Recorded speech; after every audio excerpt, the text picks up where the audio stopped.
तर नमस्कार सर्वांना. चला आज काय नवीन आपल्या युट्यूब चॅनलवर पुन्हा एकदा सर्वांचे स्वागत आहे. कॉल एवढ्या 2-4 दिवसात आला होता हा मुलाखती संदर्भात. तर आता आपले 3 मोठे वळू, एक वासरू आहे. 3 मोठे वळू आणि एक वासरू आहे. खरं तर आम्हाला या वळू क्षेत्राबद्दल जाणून घ्यायचं होतं. आता जो आपला चॅनल आहे, आपल्या चॅनलच्या माध्यमातून आपण ब्रीडिंगवर जास्त भर दिलाय. आता शर्यतीमुळे तर शर्यत क्षेत्राचं तुम्हाला तर माहिती आहे, तुम्ही तर जुने जाणकार. शर्यत क्षेत्र म्हणजे तुमच्यासाठी काय नवीन नाही आणि तुम्ही शर्यत क्षेत्रासाठी काय नवीन नाही. जवळजवळ माझ्या अंदाजे मी जसं बघतोय तसं तुमचा 17 वर्षाहून जास्त हो, ड्रायव्हर क्षेत्रातला ड्रायव्हर क्षेत्रात तुमचा प्रवास झालाय. त्यांना काय मार्गदर्शन कराल, म्हणजे वळू कसा निवडावा किंवा पैदास कशी असावी या संदर्भात काय मार्गदर्शन करताल? खरं तर आता एवढ्या 2-4 वर्षात खिल्लार गायींचं प्रमाण आपल्या भागात म्हणजे आपल्या जिल्ह्यात गायींचं प्रमाण पूर्वीपेक्षा खूप कमी झालं.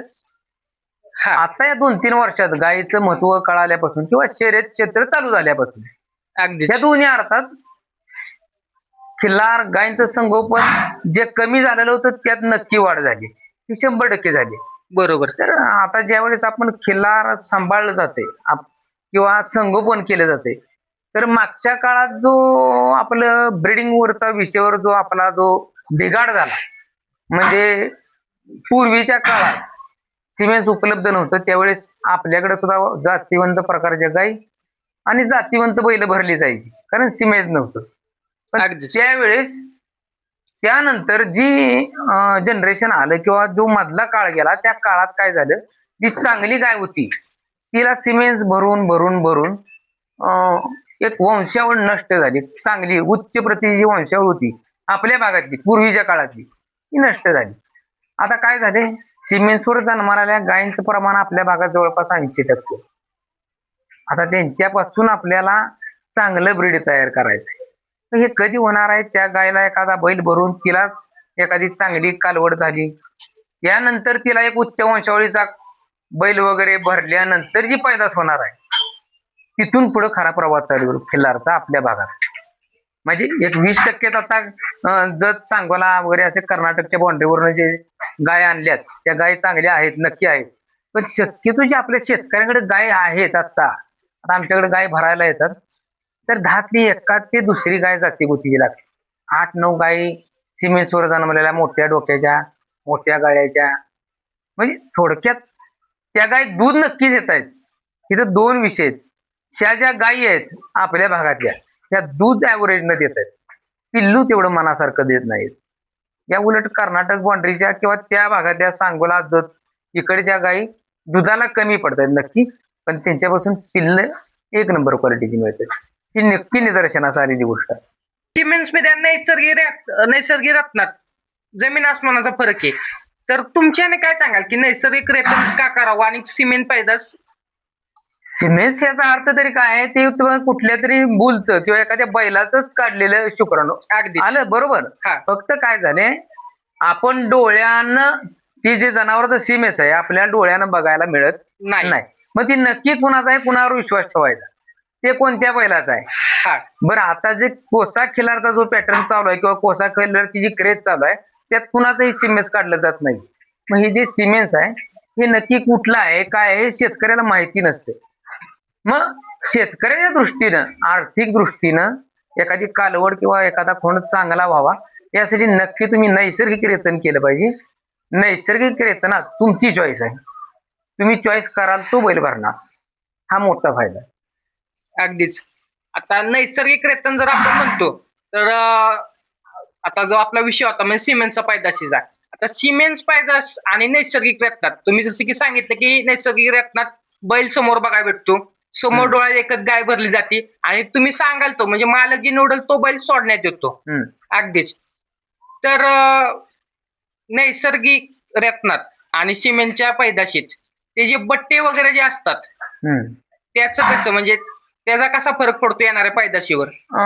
कसं आहे, बट्टा बस्तर हा विषय जो आहे, ह्या विषयात म्हणजे सिमेंट किंवा समोर असलेला बैल, या दोन्ही गोष्टीत फरक आहे. तर समोर असलेला बैल आपल्या डोळ्यासमोर आहे, डोळ्यासमोर. पण कधी कधी काय होतं, दोन्ही गाय सुद्धा बिनबट्ट्याची, बैल सुद्धा बिनबट्ट्याचा असला तरी वासरू बिनबट्टा असलेलं पडतं.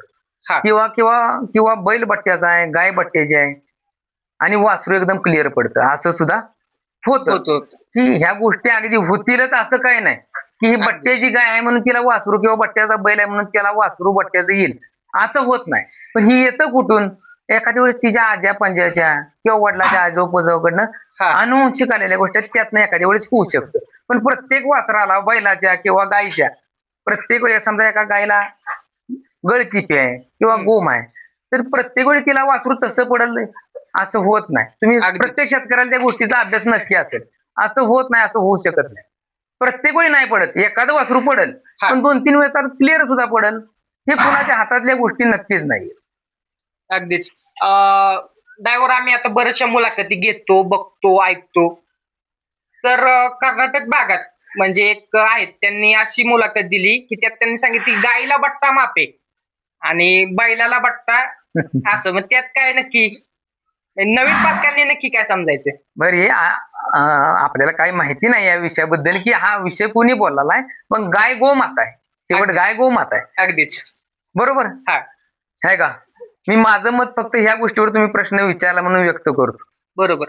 गायला सगळे बट्टे माप आहेत, माप ती आपली गोमाता आहे म्हणून. गोमाता आहे. ठीक आहे, मग तिच्या असण्याने आपल्या घरात काही बिघाड होत नाही. समजा एखादी बट्ट्याची गाय आपल्या घरात आहे, तर आपल्या घरात काय चुकीचं प्रसंग आलाय किंवा असं असं तिच्यामुळे काय होत नाही, हा तर बैलामुळे कसं होईल अगदीच. हा असं मला वाटतं. हा हा.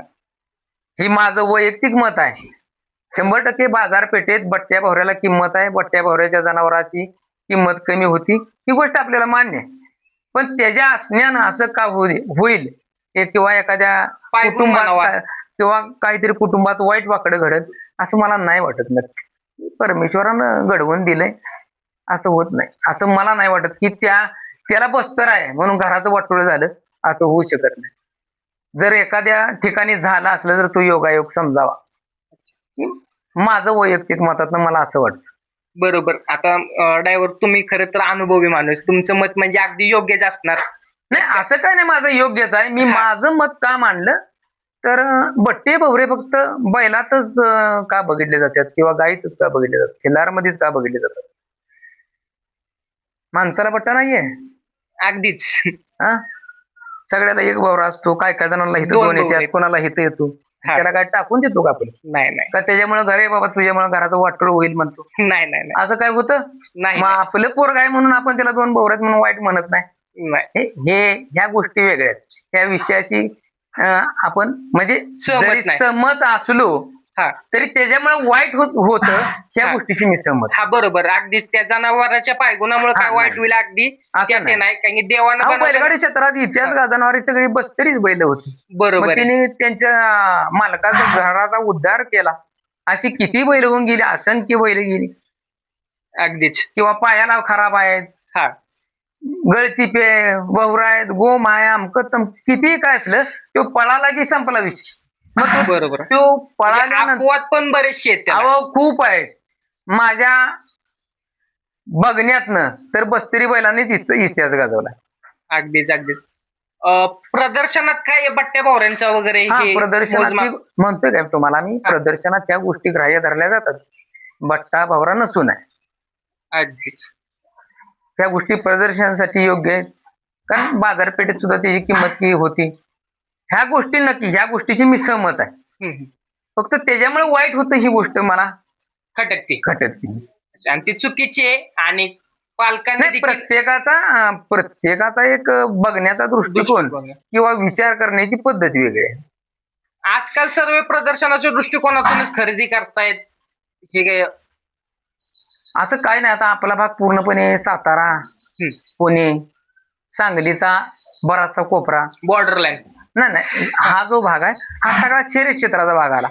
आणि काही सांगली जिल्हा म्हणजे जत वगैरे, कर्नाटकची बाउंड्री, सांगोला, हा ठराविक जो टापू आहे तो सगळा प्रदर्शन क्षेत्रासाठी प्रसिद्ध आहे.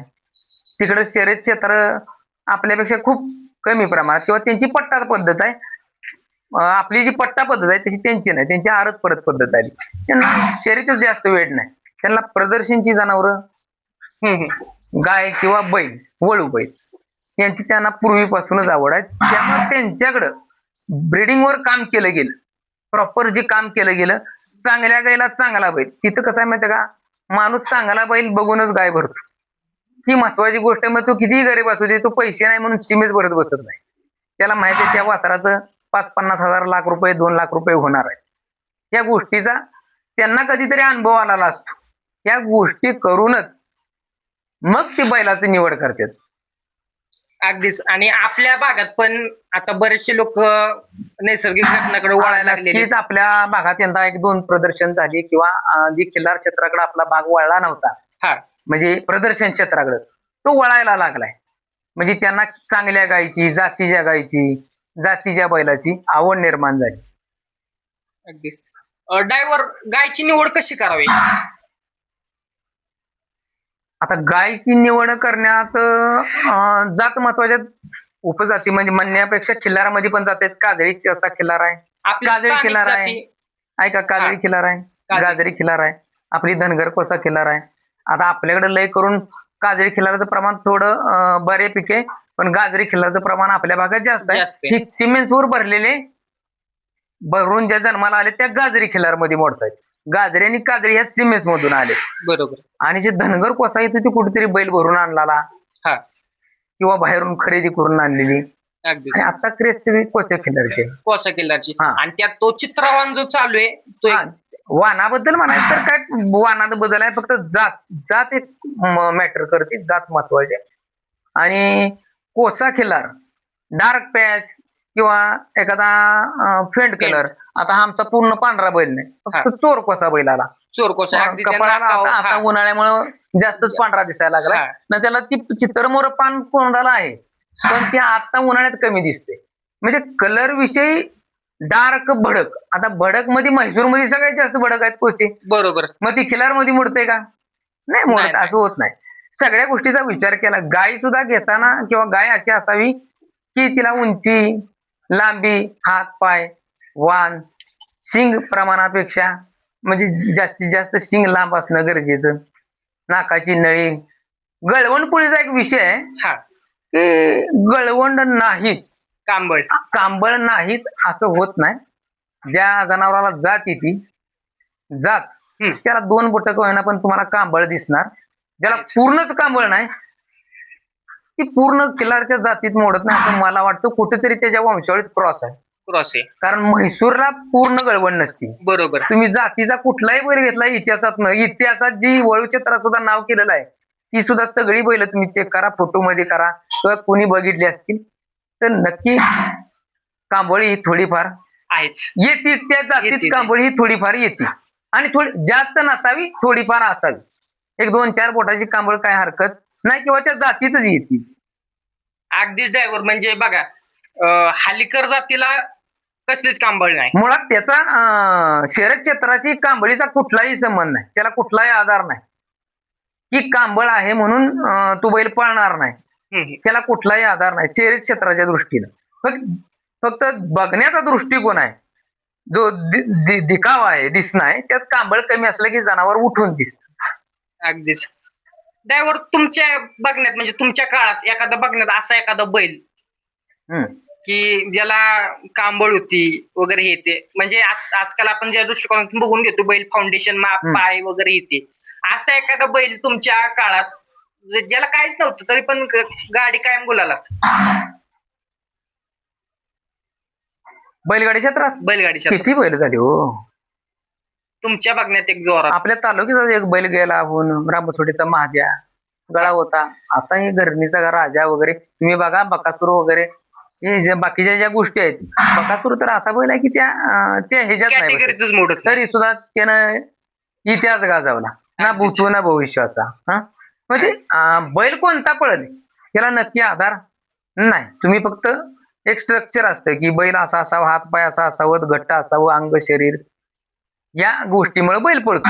पण असं काही नाही. या उलट ज्या बैलात काहीच नाही तो बैल त्या बैलांनी इतिहास करून ठेवला. अगदीच. पळण्याशी त्या शरीराशी कुठलाही संबंध नाही. तर आता आपण प्रत्येक, आता आपल्या दावणीला बैल किती आहेत? बैल आता आपल्या दावणीला मोठे 3 वळू, एक बारकं वासरू. बारकं एक आहे असं. तर आता आम्हाला प्रत्येक बैलाची माहिती सांगा. ड्रायव्हर, या बैलाचं नाव काय? या बैलाचं नाव कॅप्टन. कॅप्टन. कॅप्टनचं वय? बैल आता 4 पूर्ण होऊन 5वं लागले. दात दाती संपलाय बैल. संपलं आता असं. आम्ही बघतोय बैलाचं माप भरपूर आहे, खूप मोठे. काय सांगतील उंची बैलाची? बैलाची उंची काय मापली नाही, पण बैल मापाला आता बघायला गेलं तर मला वाटते महाराष्ट्र कर्नाटकात 1-2-3 बैलात बैल मोडतो. अगदीच बरोबर. त्या माप बीप जोरातच आहे. माप पल्ला शरीर बैलाचं. फक्त बैलाचं शिंग वाकडं गेल्यामुळे बैलाची उंची कळून येत नाही. बैल ज्यावेळेस माणूस समोर येतो त्यावेळेस बैलाचं खरं माप कळतं. फोटोत व्हिडिओ समजून येत नाही बैल. बरोबर. अगदी समोर बघितल्यावर बैलात फरकच आहे. आम्ही पण बघितला, त्यात पण मोठा दिसत होता बैल. हा म्हणजे बाकीच्या पण या बैलाच्या मुलाखती भरपूर आहेत. हो आहे. जवळजवळ बैल तसा म्हणायला गेलं तर फेमसच आहे कॅप्टन. पण समोर बघण्यात आणि मोबाईलवर बघण्यात जमीन आसमानाचा फरक आहे असे. बैलाचं फाउंडेशन वगैरे मजबूतच आहे. बैल हा सिद्धापूर वंशावळीचा आहे. अगदीच. गटप्रभा चॅम्पियन झालेला. आता माग बालाजी कांबळेंपाशी जो खाजा वळ होता, आता मयत झाला मागच्या 5-6 महिन्यापूर्वी. त्या बैलाचा मुलगा आहे. अगदी म्हणजे सिद्धापूर खाणीत. हा सिद्धापूर डायरेक्ट सिद्धापूर खाणी सिद्धापूरला आहे. हा सिद्धापूरला आहे असे. या कॅप्टनच्या किती गाय झाले?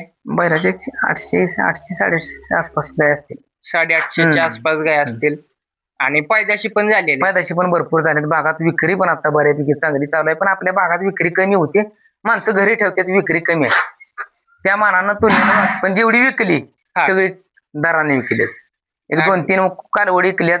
60 65 75 85 या लेवलला कालवडी विकली गेल्या. चांगला की रेट आला. आणि एक खोंड विकला 1,41,000ला. एक खोंड विकला 1,05,000ला. आणि आता एक आपल्या भागातनं एक वासरू खाली कर्नाटकात गेलं या बैलाचं.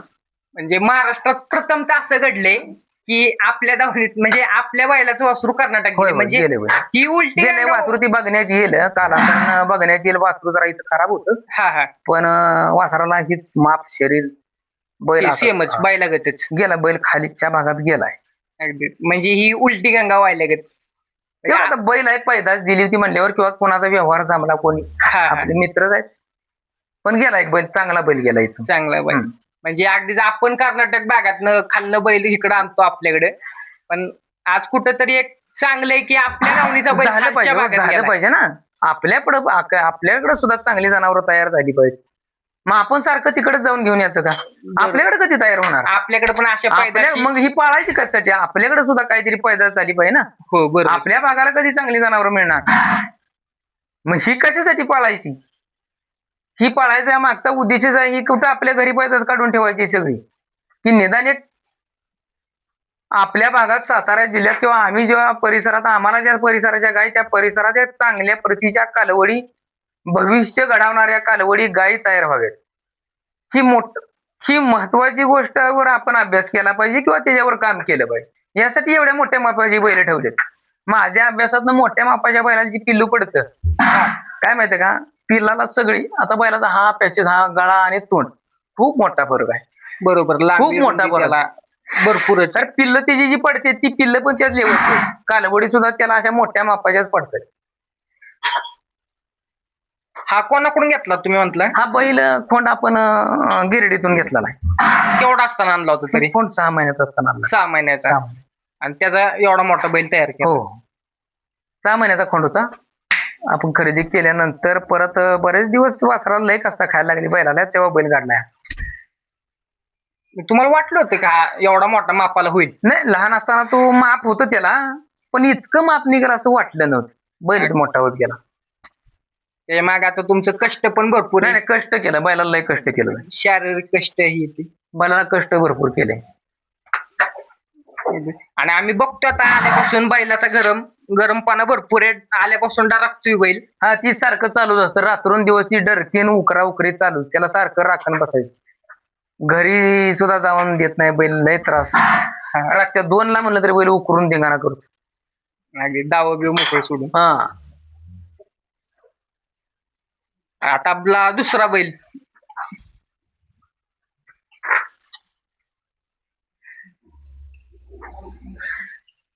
या बैलाविषयी काय सांगाल? हा, या बैलाचं नाव आमच्या सरजा. सर्जा. सरजा हा कुठून काय खरेदी हा वगैरे? बैल आपण सोमनाथ बिराजदार खानापूर हा आमचे हा. मित्र आहेत. त्यांनी मी तिकडे 2-3 दिवस राहिलो होतो त्यावेळेस आम्ही तिथून खरेदी केला. ह्याची खरेदी काय? हा बैल नेवर्गी लाईनचा आहे. नेवर्गी लाईन. नेवर्गी लाईनचा आहे. अच्छा अच्छा. नेवर्गी लाईन विषयी काय माहिती सांगताल? नाही, सगळ्यात आपल्यापाशी जी बैल आहेत नेवर्गी लाईन, सिद्धापूर या सगळ्या गरम रक्ताच्या लाईन, म्हणजे ती ब्लडच पूर्णपणे गरम आहे. हा हा. आता या बैलाचा जो बारकावा आहे सगळा तोंडापासून बैलाच्या हा नाकाची पेशी, नळी. कपाळाची रुंदी वगैरे, बैल कपाळाला लय अरुंद, बरोबर. शिंग बिंग बैलाचं त्याच्या मापाच्या मानाने शिंगच आहे बैलाला. कांबळ 2च बोटाची, जास्त नाही. बरोबर बरोबर. हा मान वशिंड डबल फडीचं जागेवर, त्याच्या शरीराला शोभल एवढंच वशिंड. बैलाचा पल्ला, शिपूड गोंडा, हात पाय, बैलाची कवळुकी, ह्या बैलाची कवळुकी कडवर राहणार हा, शेवटपर्यंत. शेवटपर्यंत. बैलाचा कवळुकीपणा कधी जाणार, तो आहेच असाच दिसणार. आता याच्यापेक्षा 6 महिन्यानं बैल मोठा असेल लय. मोठा आहे. हा. अच्छा, आता दाताला किती कसा आहे? नाही, आता संपलाय. संपला. हा पण संपला. दोघं पण संपलाय. अगदी अगदी चित्र काढण्यासारखा बैल आहे. हा, आता बैल आता फोटोत किंवा व्हिडिओ मध्ये तुम्हाला पांढरा दिसतो, आणि उन्हाळ्यामुळे आता कलर डाऊन झालाय ना, हे कपाळाला सगळा कोसावा कोसा आहे, नाही, कोसा आहे. वशिंडावर कोसा येतो, पायाला कोसा येतो. पण हा कधी दिसतोय? थंडीत, पावसाळ्यात. हा, त्यानंतर म्हणजे वातावरण बदललं वातावरण असेल. चेंज. आता ह्या दिवसात सगळ्याच बैलांचा कलर पांढरा झाले, डिम झाले. डिम होतो. आता ही बडक असल्यामुळे यांचा डिम होत नाही. हा. हा, याला पालखीसाठी पण मागणी झाली असतील हो, भरपूर. होती. कारण की हा बैलच पालखीच्या नाही, मापाचा आहे. आमचा अजून विचार नाहीये त्याचा, पण बघूया भविष्यात. पालखीसाठी बैल काय 100% चालतो. असं. सर्जाचे किती गाय झालेत? सर्जाचे 1000+ आहेत. 1000 प्लस आणि पैदाशी पण. पैदाशी पण. अच्छा. पैदाशी लय टॉप आहे. आपल्या जवळपास आमच्या या 2 बैलांमध्ये लय फायदा असते पैदाशी. हा. त्याने 1 किलो चांगले झाले की ते 1 किलो चांगले टाकतात. हा. ती माणसाच्या बघण्यातनं त्यांना वाटतं ते वाकडे शिंग गेले त्या बैलाला काय पैदास, पण बैलाला लय पैदास टॉप द्यायच्या दोन्ही क्षेत्राची. त्याच्या शिंगात कसं काय म्हणजे? नाही, शिंग तिने त्याचं शिंग ह्या बैलापेक्षा चांगलं होतं. हा, ती शिंगात कासरा अडकून तेव्हा वर्ण मोडल्यात, पण वरचं आतलं गण मोकळा आहे सगळं. बरोबर. त्याने नवीन आले. शिंग वर्ण मोडल्यात उकरून. हा. आणि बैल सारखा शिंगात कासर घेऊन पहिल्यापासून खेळायची सवय बैल. आम्ही तेव्हा आदत त्या पायाला लागले, मागचा पाय सुद्धा ते शिंगात घालून असं प्रेस करत राहतो. त्यामुळे तिचं शिंग वाकडे गेले. आम्ही आदत मध्ये जेव्हा हा बैल बघत होतो तेव्हा शिंग एकदम खट्ट होतो बैलाचं. ते बैलानं घालवले. बरं, किती वेळा राखण बसणार त्याला. अगदीच. त्यामुळे बैलाचं शिंग वाकडे गेले. त्या माप बरंच मोठं याला. माप आहे. आता गाय वगैरे आल्यावर मग कसं नियोजन असतं काय? नाही, काय तसं लय छोटी गाय, लयच जर छोटी गाय निघाली लयच, हा, तर मग आम्ही आपलं तो बैल सोडू. तो नवा घेतलाय. हा, कारण कसं होते, ही लय छोट्या गायला बैलांना पण त्रास होते. उडी मारा. मापात पण बसले पाहिजे हो, असं नाही चालेल. असं होतं.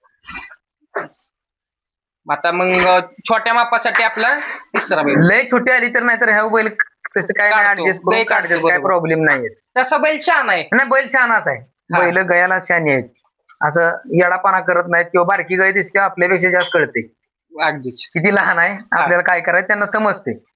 आपण लय शहाणा आहे असं नाही, त्यांना समजते. ती बरोबर तेसली गाय ऍडजस्ट करून व्यवस्थित लावून बिन त्रास देतात. हात वगैरे घालायला लागतो कधी? हो हो. आता आपलं म्हणजे ही 2 लेज मोठ्या मापाची हो, बैल त्यासाठी तुम्ही तिसरा एक बैल घेतलाय. हो, असं म्हणजे जे छोटे आपले येतात, जे छोट्या गाय येतील त्यांना नाराज करून पाठवू नये आपल्या दावणीमधलं कधी, त्यासाठी तुम्ही एक मध्यम मापाचा घेतलाय. ह्याला पण तसा बैल लय लहान नाहीये, फक्त ही बैल ओव्हर साईज आहेत. ही बैल ओव्हर साईज असल्यामुळे हा बैल त्यांच्यापेक्षा लहान दिसतो. लहान दिसतो. ह्याला बैल पण लहान माप भरपूर आहे. ह्याला पण माप भरपूर माप आहे. पण चांगलंच आहे बैलाला, पल्ला पण तितकाच आहे. फक्त ही बैल इतकी मोठी आहे की त्यांच्यापुढे कुठलाच बैल आणला तर लहान दिसणार. आपल्या सातारा जिल्ह्यात तर एवढ्या मापाची बैल कोणाकडेच नाही. अगदी म्हणजे आपला सातारा खाली इकडं पुण्या भागात पण नाही, कोणाकडेच नाहीत. आपल्या बैल एकमेव आमच्या बैला एवढी, म्हणजे आमची बैल आणि उमराणीची बैल. उमराणाची विद्यानंद बरोबर बरोबर. उमराणी. असं ह्याची काय खरेदी वगैरे काय?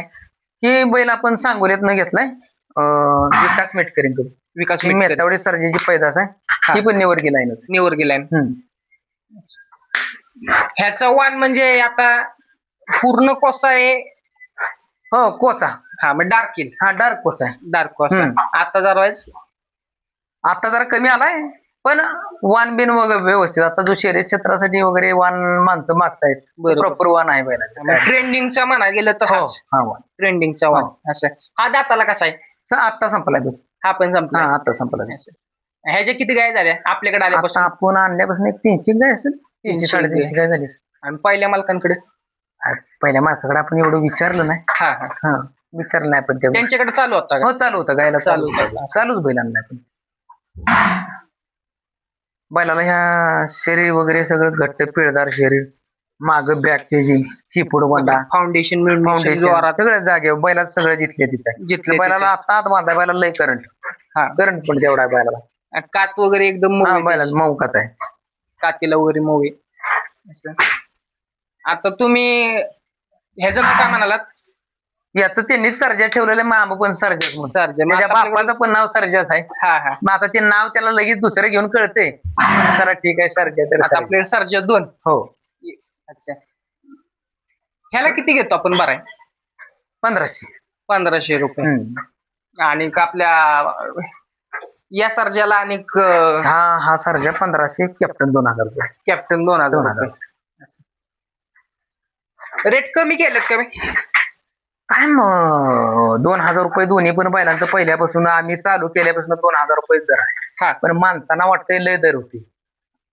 पण कसं आहे माहिती आहे, त्या मागचा खर्च पण बघितला पाहिजे. अगदीच. म्हणजे आता 50 रुपयाला जर कडब्याची पिंडी घेतली आम्ही, कसं परवडायचं सांगा. रतिबाचा 4-5 प्रकारचा रतीब, म्हणजे प्रत्येकानं पुढच्या समोरच्या सुद्धा विचार केला पाहिजे. आणि मुळात सगळ्यापेक्षा आमचं काम जरा हे आहे, आमचं सगळं विकत आहे. अगदी. आता नाही, आम्हाला विकत घ्यावं लागतं. आम्हाला काय घरची जमीन नाही, जमीन व क्षेत्र वगैरे नाहीये काय? काटूक ना काटूक विकत रतीब असायचं, सगळे विकत घेऊन घालाय.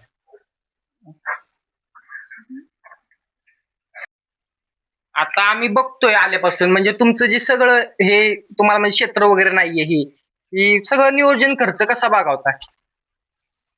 सगळं ह्यांच्यातून घालायचं, ह्यांच्याकडनंच गाय आल्या त्यांच्याकडनंच करायचं, त्यांनाच घालायचं. अगदी. आता काय दुसरं काय व्यवसाय वेगळा आहे किंवा शेती अशातला काय प्रकार नाही, त्यामुळे खर्चिक काम आहे. आमचा खर्च बाकीच्यांपेक्षा जास्त आहे. एवढं मोठं माप सांभाळायचं म्हटलं तर नाही लय चॅलेंजिंग काम ही. चॅलेंजिंग काम आहे. आणि त्यांचं इतकं मोठं- खाद्य, रतीब, खुराक. काय होतं मला, इतकी मोठी बैल अशी प्रत्येक वेळेस तयार ठेवणं करणं. आता तरी हा बैल खूप खराब झाला. उन्हाळ्यामुळे बैल जरा खायला कमी आला. हा पण त्या प्रतीचं चारावं लागतंय, कारण बारका बैल उघडा पडला तर तयार होईल, मोठी बैल तयार होत नाहीत. बरोबर. बैल एकदा खराब झाली की परत बैल तयार होत नाही.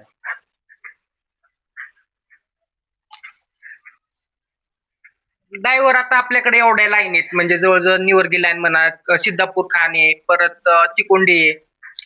तर सगळ्यात जुनी खान तर सिद्धापूरचीच. नाही सिद्धापूर नाही, सिद्धापूरचा उगम पण कारजाळ खाणीतूनच झाला. अच्छा. हा तिथून कारजाळ तिथून खाणीतून खरेदी ना त्यांची? हा? खरेदी. कारजाळ खाणीतूनच तो बैल जन्माला आला. हा हा तिथून ती लाईन आलेली. सिद्धापूर तो बैल, सिद्धापूरचा मोठा बैल, त्या बैलापासून नाव पडलं, थैल्यापासून सिद्धापूर. हा तो बैल सिद्धापूर मला गेल्यानंतर लाईनचं नाव पडलं. अच्छा. ती त्यांची खरेदीच होती. हा आणि सिद्धापूर वरनं तिकोंडीला गेला काय?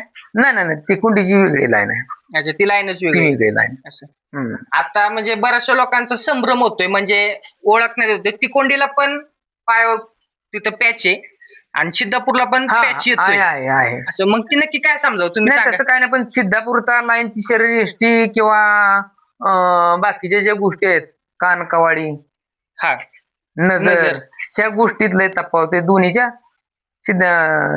जी तिकोंडीची लाईन आहे एकदम कोरीव येते, शरीराला कोरीव राहते. बरोबर. माप तर तिकोंडी लाईन इतकं मोठं माप कोणालाच नाही. हे एकमेव अपवाद बैल आहे सिद्धापूर लाईनचा एवढा मोठा.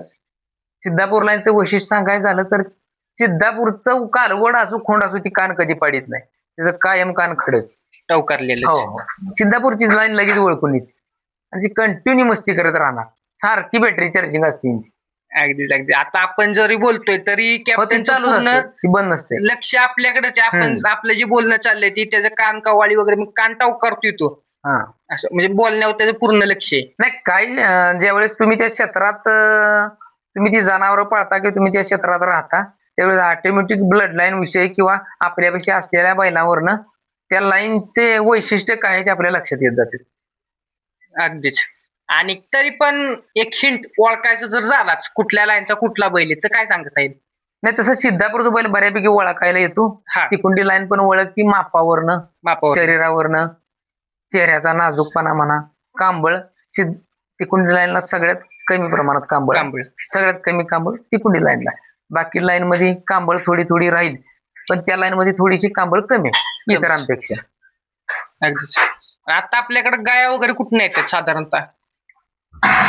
गाय कसं आपला सगळा बऱ्यापैकी आपला भाग हा, सातारा जिल्हा पुण्याकडनं आहेत, नाही असं नाहीत. इकडं सांगलीकडनं सांगलीकडून वाळवा वगैरे इकडे म्हणजे बऱ्याच लांबून लांबून गाय आहेत. गाय तशा बऱ्याच लांब लांबचे येऊन गेल्यात आम्हाला. हा, प्रत्येक वेळेस येत राहतात असं काय नाही. कधी कुठनंही गाय होती असं काय नाही. आम्ही आत्नी सुद्धा गाय भरलेली आहे. त्याचा एक खोंड आत्नीला सुद्धा झाला आहे. हा, हा. म्हणजे गाय कुठनंही येऊ शकते. अलिबागची भरली आहे, मुंबईतले 1-2-3 भरले असतील, पुण्यातले भरले असतील, कोल्हापूर आहे. गाय भरल्यात अशा नाही असं नाही. पण कसं आहे, रोजच बाहेरची गाय येत राहिला असं नाही. आपला परिसर जो आहे हम्म, हम्म. तिथल्या प्रॉपर गाय जास्त प्रमाण आपल्याकडे बरोबर, स्थानिक लय. स्थानिकच राहणार ना जास्त. कारण आता कसं होतं, अंतर जास्त पडतं, मग खर्च जास्त आला. मग अगदीच. खर्चाच्या नियोजनावर गाय मालक सुद्धा बाकीचं नियोजन करत असतो. आणि तसं जर म्हणायला गेलं ना, आता आम्ही पण या क्षेत्रात आमचा अभ्यास पण चालू आहे. आम्ही पण आता नवीन नवीन मुलाखती घेऊन आम्ही पण शिकत चालू आहे क्षेत्रात. पण ज्यावेळेस जातीवंतपणा येतो किंवा जातीची जी गोष्ट आहे ती ज्यावेळेस व्याख्या केली जाते त्यावेळेस आम्हाला जे नाव ऐकायला भेटतं म्हणजे संपूर्ण सातारा जिल्ह्यात ती म्हणजे विपुल ड्रायव्हर. याविषयी काय सांगताल तुम्ही? असं काय माहितीये का, आता मी बैलगाडी क्षेत्रात खूप वर्ष आहे. बरोबर. म्हणजे गाड्या जरी 17 वर्ष पळाल्या तर 27 वर्ष क्षेत्रात आहे. हा, म्हणजे पहिल्यापासून त्याच्या आधी मी आऊत काठी केली. म्हणजे बैलांविषयीची जी आवड, ती पहिलं माझं कॉलेज झाल्यापासून जी आवड आहे. मग पहिला आऊत काठी असेल, त्यानंतर कासर धरणं, वागावणं, बैल सोडणं, नंतर ड्रायव्हर, त्यानंतर ड्रायव्हरच्या मधल्याच काळात वळू चालू झाले. फक्त अच्छा. त्यावेळेस एखाद दुसरा वळू असायचा. आता शर्यत क्षेत्र सोडलं आणि तेव्हापासून पूर्णतः पूर्णतः वळू क्षेत्राकडे, खिलार क्षेत्राकडे जाय आता पूर्ण. मग एवढ्या दिवस आपण काय केल्यानंतर जर आपण त्याचा अभ्यास करत नसलो तर मग मग ती व्यवसाय करण्यात किंवा त्याच्यात काय अर्थ उरत नाही. त्याचा खरा अर्थ तुमचा अनुभव आहे आणि अनुभवाचे बोल आहेत. त्याच्या जोरावर तुमचं नाव झालंय एवढं मोठं असं मी तरी. नाही, नक्कीच अनुभव पाहिजे. एखादी गोष्ट तुम्ही मला आता मोबाईल मधलं काय माझ्यापेक्षा तुम्हाला जास्त कळते, मला हा. लगेच शिकवून येणार नाही. बरोबर. मला ती स्वतः हातात घेऊन बसायला लागेल, बरोबर. त्यावेळेस मला ती येईल. सेम तसंच आहे, तुम्ही त्यात पडल्याशिवाय तुम्हाला नक्की कळणार नाही. पण नुसतं पडून नाही चालणार, तर नक्की त्याविषयी अभ्यास करणं गरजेचं आहे. नुसतं मोकळं पाळल्यात मग ते असं तसं असं नाही चालत. पूर्ण आपलं सगळं पणाला लावायला लागते, त्यावेळेस सगळ्या गोष्टींचा अभ्यास होतो. आणि ज्यावेळेस आपल्या अनुभवातून वेगवेगळ्या गोष्टी शिकल्या जातात. पण ही अविरत गोष्ट आहे. प्रत्येकच माणूस परिपक्व किंवा त्यात पूर्ण झाला असं कधी होत नाही. त्याचा अर्थ अगदी मी म्हातारा होतो तोपर्यंत सुद्धा एखादी गोष्ट शिकावीच लागते, शिकण्यासारखी. नाही शिकलीच जाते. प्रत्येक गोष्टीत कोण पूर्ण नाहीये. म्हणजे मी नाहीये किंवा इतर कोणी असेल, प्रत्येकाला वेगवेगळ्या गोष्टीला सामोरं जावं लागतं, नवीन गोष्टीला, की इतक्या वर्षाच्या अनुभवात ती गोष्ट कधी आपल्या समोर आलेली नसती. अशा गोष्टी आपल्या समोर येतात. बरोबर आहे. आता साधारणतः आता मी तुमचं बरंचसं नाव ऐकूनच आलोय. माझा पहिल्या दिवशी तुम्हाला फोन झाला त्यावेळेस म्हणजे तुमचं नाव ऐकून म्हणजे आता काय झालं, तुम्ही सोशल मीडियावर थोडंफार कमी ऍक्टिव्ह आहे. हो, कमी असते. सोशल मीडियावर तर तुमचा नंबर मिळवणं वगैरे जरा अवघड जाते. असं नाही, नंबर माझा कुठून सुद्धा मिळू शकतो. हा, आता बैलगाडी क्षेत्रात मी नाही म्हणून, पण नंबर माझा प्रत्येक गावात एक माणूस तर देईल. अगदी. म्हणजे ह्या क्षेत्र हा. सोडून बैलगाडी क्षेत्रात असं गाव नाही की तिथं एक माणूस तर नक्की सापडेल विपड्यावरचा नंबर देईल.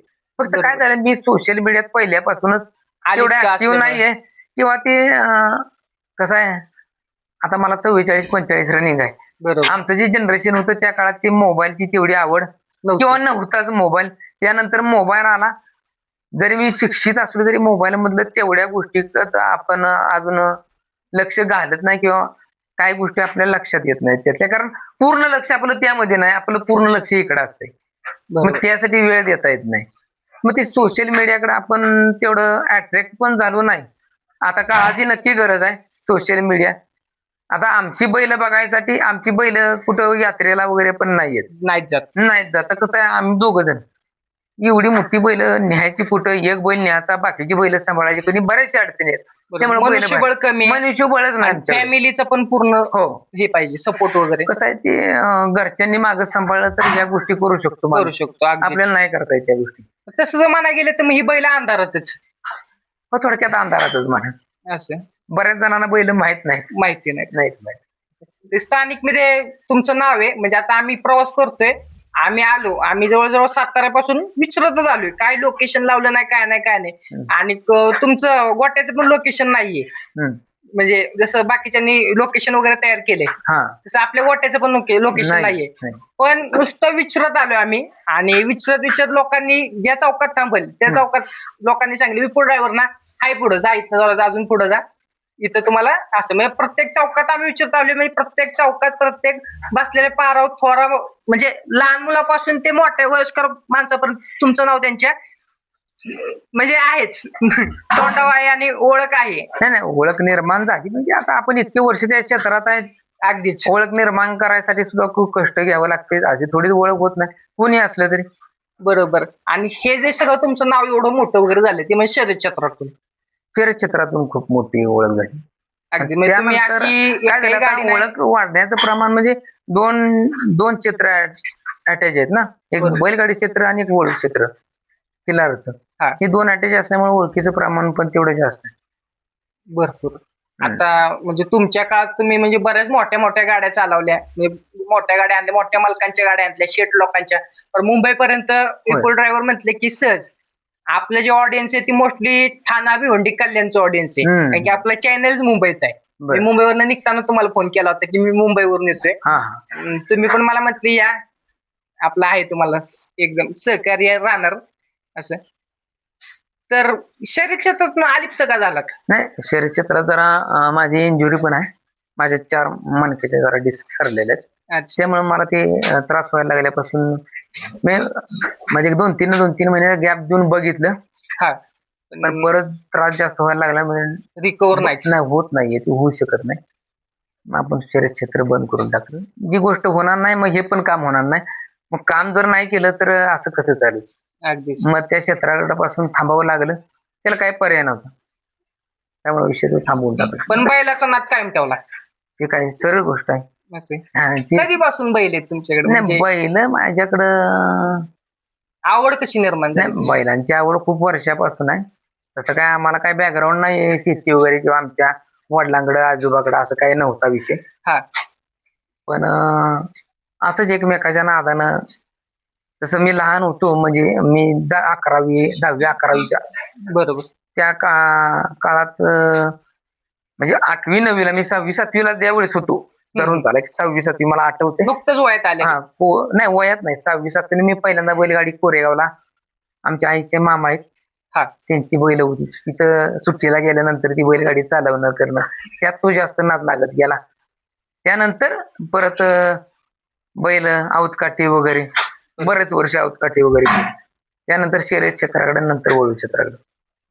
अगदीच. म्हणजे तुम्हाला तो सहवास पूर्ण लागतच गेला. आणि मग त्यात तुम्ही नाव पण केलं. होय. आणि नाव करून आज तुम्ही स्थिर पण आहात. आहे बऱ्यापैकी. सोशल मीडियाला जरी काही नसलं तरी आपलं आहे. यांच्याच कृपेनं. हो, यांची कृपा, दुसरं काय. बैलांचेच. आता तुमचं पूर्ण टोटल खर्च बैलांच्या? सगळं पूर्ण टोटल सगळं चालतं त्यांच्यावर. अगदीच. आता तुमचं अजून पुढे नियोजन चाललंय 4थ्या बैलाचे? ते वासुर एक घेतलेलं आहे. ते पण सिद्धापूर लाईनचं. त्याच्याबद्दल काय सांगताल? ते डपळापूरच्या बैलाचं वासुर आहे. आता 1-2 प्रदर्शन फिरवलं आम्ही, म्हणलं चला जाऊया, अजून लहानच आहे ते. अगदीच. वासरू त्याचा कोरीवपणा, देखूनपणा, सिंग, जात, वान, सगळ्या गोष्टी सगळ्या जागच्या जागेवर आहे वासराला. मी पण चांगलं गोड आहे त्याचे, कात वगैरे मऊ एकदम. सिद्धापूर लाईनच आहे त्याची. सिद्धापूर लाईन. अजून टाइम झाले ना थोडा, अजून लहान आहे, 1-1.5 वर्ष जाईल अजून.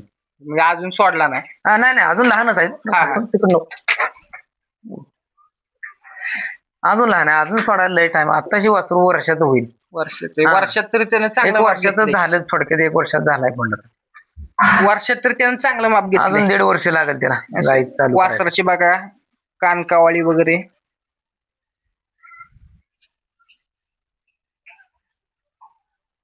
ड्रायव्हर आम्हाला माहिती अशी हवी होती, म्हणजे आता बरेचशी लोक गाय माझा वगैरे आल्या इथं येतात, साधारणतः कधी यावं?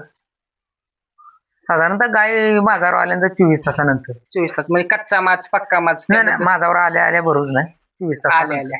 24 तासानंतर. आता बरेचसे डॉक्टर लोक सांगतात की उतरत्या माझाला गाई भरावी. मग तेच की 24 तासानंतर 36 ते 40 तासापर्यंत. हा असं. मग आता उतरत्या माझा भरल्यावर चान्सेस जास्त का हो जास्त चान्सेस राहते. जास्त चान्सेस राहते? फक्त माज प्रॉपर व्यवस्थित आहे का हा की गाय पक्का माच. मालकाला कळलं पाहिजे. सोटाचं प्रमाण किती आहे, सोट कोणत्या प्रकारचा आहे, सोट एकदम चकचकीत आहे का, त्यात श्यामनगर ते घाण आहे येते आहे, इन्फेक्शन वाटतंय का, ह्या सगळ्या गोष्टीचा अभ्यास करून गाय भरली पाहिजे. नाहीतर नुसतं आणली बैल सोडला, जर आतला मॅटर आतलं गर्भाशयात जर काय गडबड असली हा. तर तर मग हे जाते विनाकारण पैसे विरत जातात. त्यापेक्षा आधी सगळ्या गोष्टीचा अभ्यास करून मगच खर्च करायचा आणि वळू करायचा. बरोबर. ह्यो जनरली अभ्यास सगळ्या गाय मालकांना असणं गरजेचं आहे. बऱ्याचशा लोकांना याबद्दल नॉलेज नाही, नाहीये. कारण की आपली जी खिल्लार गाय आहे, ती जवळजवळ शांत माजावी ती.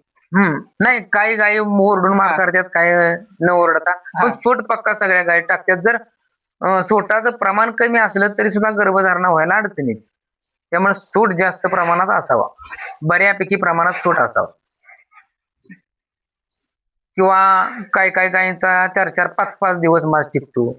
अशा गायी गर्भधारणा करायला त्रास देतात थोडा. आणि वळू भरल्यानंतर लॉकचं इंजेक्शन वगैरे काय गरजेचं आहे का? नाही काय अगदी प्रत्येक गायला दिलं पाहिजे असं काय नाही. असं काय कुठली गोष्ट नाहीये. आता जुन्या याच्यामध्ये कापूर केळं वगैरे दिले जातात. आता कन्सिओन म्हणून एक मेडिकल मध्ये बाटली दिली, कन्सिओन म्हणून एक बाटली दिली जाते. जर एखादी गाय वारंवार पलटी मारत असेल तर ती इंजेक्शनचा वापर केलेला योग्य. जर व्यवस्थित रोटेशन आहे गायचं तर गरज नाही, पण रोटेशन नसलं तर डॉक्टरांच्या सल्ल्यानं नक्की इंजेक्शन मारली पाहिजे. आता म्हणजे विषय निघालाय तर त्यातच जर राहिली नाही तर मग आपण डबल भरतो का? एक चान्स फ्री आहे ना, आहे 1 महिना तुम्हाला फ्री आहे. ओके, म्हणजे आपण भरू 1 महिन्यात जर गाय पलटी झाली तुमची तर नक्की तुम्हाला 3 आठवडा महिनाभरात गाय आली तर एक चान्स फ्री तुम्हाला दिला जातो. त्याच बैला कोण का दुसरा कोणता नाही, काही जरी बदलला तरी सुद्धा सोडतो. काय असं नाही, समजा आता त्या आधी दुखती ज्या बैलानं काढल्या तर सांग बाबा ह्यानं काढली, ह्याच्याकडनं काढू, आणि लक्षात करता तुम्ही दुसरा भरून देता? देऊ काय अडचण नाही. जर समजा ह्याच्याकडनं पलटी झाली आहे, हा खाली असला तर ह्याच्याकडनं काढू, नसला खाली तर त्याच्याकडनं काढू दुसरीकडून. ते विनामूल्य. हो, एक जो सुरुवातीचा चान्स आहे तो विनामूल्य, नंतर परत आहे असं रोटेशन.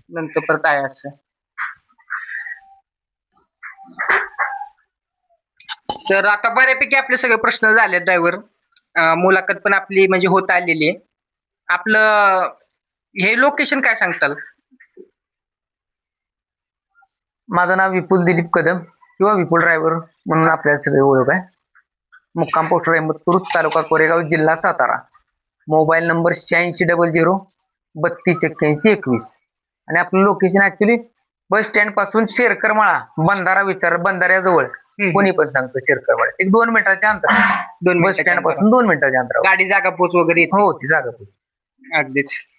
तर जरी कोणाला गाय वगैरे भरायची असेल नैसर्गिक प्रयत्नासाठी तर ही 2 मोठ्या मापाची बैल आहेत जी आपल्या सातारा जिल्ह्यात उपलब्ध आहेत. ज्यांना मोठ्या मापाचा नाद असेल तर खाली कर्नाटक वगैरे या भागात जाण्यापेक्षा मी तरी आपल्या चॅनलच्या माध्यमातून आवाहन करेल की सर्वांनी विपुल ड्रायव्हर त्यांचा नंबर मी इथं खाली डिस्क्रिप्शन मध्ये देणारच आहे, त्यांच्याकडून एकदा गाय वगैरे भरून घ्यावी. असं त्यांच्याकडे व्हरायटी आणि क्वालिटी पण जास्त आहे. म्हणजे आतापर्यंत अशी खूप कमी दावणी ज्यांच्याकडे एवढी चॉईस ठेवली आहे. म्हणजे जवळजवळ 3 मोठे मापाचे ओळू आहेत, 3 ओळू आहेत. कॅप्टनला वाण वगैरे एकदम जोरात आहे, साधारणतः ट्रेंडिंगचा वाण आहे. चित्रा कोसा वगैरे ह्याचा वाण येईल. परत सर्जा सर्जा म्हणजे पूर्ण पांढरा, तसा तो नाकावर थोडासा कोसा आहे आणि वशिंडाला थोडा कोसा आहे, पण आता रंग त्याने केल्यामुळे तो पण एक मोठा पालखीच्या मापाचा आहे. शिंगाला वगैरे अंगापिंडाला एकदम व्यवस्थित आहे. फाउंडेशन वगैरे त्याला त्याला पण जोरात आहे. आणि एक त्याच्याहून थोडासा लहान म्हणजे मध्यम मापाचा तो पण सर्जा, तो पण चांगल्या लाईनचा आहे, नेवर्गी लाईनचा आहे. आणि त्याला पण पारा वगैरे चांगला आहे. ड्रायव्हर शर्यत क्षेत्राला आपली कुठल्या बैलाची जास्त चालतात खोंड? आता काय झालंय, वासरं बैलांची आत्ताशी पळायला किंवा सुरुवात झाली, आत्ताशी दुपायला यायला लागले. ह्या बैलाची ह्या बैलाची वस्त्र आता 2-3 विक्री झाली. हा फेर टाकायचं आले वस्त्र लय पळतात. पळतात. आता आमचा जुना जो बैल होऊन गेला हा. त्याची वस्त्र आता मैदानात फायनल करतात. फायनल कसं आहे की त्याला 2-2.5 वर्षाचा 3 वर्षाचा कालावधी जायला लागतोय ना. बरोबर. आता ही बैल चालू झालं, ह्याचं पहिलं पिल्लू माझ्या अंदाने 1.5 वर्षाचं असेल. अगदी म्हणजे आता नवीन 1.5 वर्षात ती हा. थोडीच फायनल करणार आहे. बरोबर. असं होतंय ना. म्हणजे आता आता गटपास सुरुवात वगैरे झाली. असेल. आता सुरुवात झाली दुपायला फेर टाकायला. हा पुढच्या 6 महिन्यानं बैल ह्या बैलांची वासरं तुम्हाला मैदानात पळतात. बरोबर. आणि त्यावेळेस मग नक्कीच मोठं नाव होणार. होय. नाही बैल तिन्ही बैलांची पळणार आहेत, काही अडचण नाही. बैल तिन्ही बैलांची पळणार आहेत. हा हा त्या सुद्धा बैलाची वासरले करंटची वासर फुल करंटची. आता त्याची पायतास आपल्याकडे अजून पडली नाही, पण तू बैलच शर्यत क्षेत्रासाठी सगळं स्ट्रक्चरच पूर्ण. बरोबर. अगदी त्यामुळे काय त्यामुळे अडचण सगळं नाही. जिथल्या तिथे हो. आहे त्याला. काय प्रॉब्लेम नाही त्यात. जसं सगळ्याच बैलांना जिथल्या तिथे आहे. हो पण हा जो मधला बैल आहे ना, पालखीला एक नंबर. म्हणजे आल्यापासून माझं नजर त्याच्यावरच, मी आल्यापासून तुम्हाला 2-3 वेळा बोललो असेल की हो. पालखीला बैल नाही, गेला बैल पाहिजे. तेवढा माप पण आहे, शिंग तोंड बैलाचं मी सगळं दिसतंय प्रदर्शनात तिथं. उभा करण्यासारखाच हो. बैल आहे. आणि प्रदर्शनात जर गेला तो नंबर करूनच येणार.